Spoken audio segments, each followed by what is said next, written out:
On retrouve à présent le porte-parole de l'ambassade d'Israël en France. Bonjour Chen Feder. Bonjour Steve. Et merci d'être avec nous. Votre première réaction d'abord à cette annonce du président turc Recep Tayyip Erdogan dans une communication, un échange avec des journalistes turcs à bord d'un avion.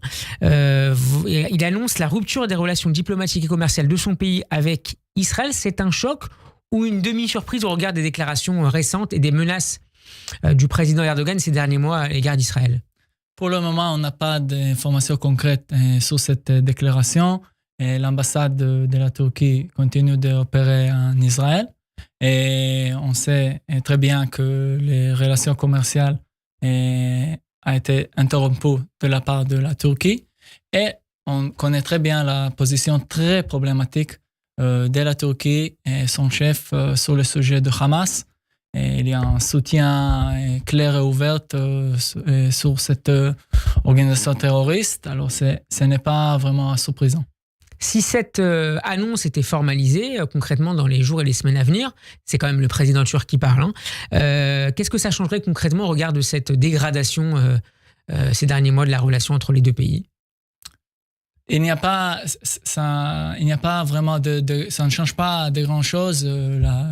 On n'a pas un ambassadeur pour le moment en Turquie et les relations sont on peut dire très très faibles et très très problématiques à cause de la position de la Turquie. Mais nous, comme diplomates, on espère qu'après cette guerre, on peut rétablir cette relation avec la Turquie comme avec tous les pays dans le monde. C'est demain que la France et Israël s'affronteront. On parle de football sur la pelouse du Stade de France. Chen Feder, est-ce que vous recommandez toujours aux ressortissants israéliens de ne pas se rendre à ce match demain soir à Saint-Denis? Alors, il y a deux choses ici. Notre confiance absolue sur les forces sécuritaires en France, mais en même temps, il y avait cet avertissement de la part du Bureau de sécurité nationale israélien qui a donné une recommandation d'éviter ce type d'événements en Europe après cette attaque horrifiante à Amsterdam contre les fans de Maccabi Tel Aviv. Alors, on sait qu'ici en France, ça va être sécurisé et ça va passer très très bien ce match. Et même l'ambassadeur d'Israël va participer. Aux côtés notamment d'Emmanuel Macron. Tout à fait. Et les autres hauts dirigeants de la France. Et en même temps, c'est aussi, on peut aussi comprendre la crainte des spectateurs israéliens. Qu'est-ce que vous dites aux auditeurs israéliens, auditeurs français juifs qui nous écoutent, qui envisagent d'aller à ce match? Est-ce qu'il faut y aller? Est-ce que c'est un choix politique d'y aller, de participer à cette rencontre dans les tribunes, ou si l'on peut éviter, il est préférable de le faire? Très concrètement, très franchement. Comme notre bureau de sécurité a publié, il y a un risque. C'est pas qu'il y a un risque concret sur ce match, mais il y a un risque.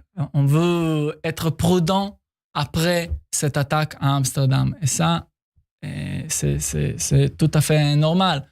Mais en même temps, on sait que tout va passer bien ici au Stade de France.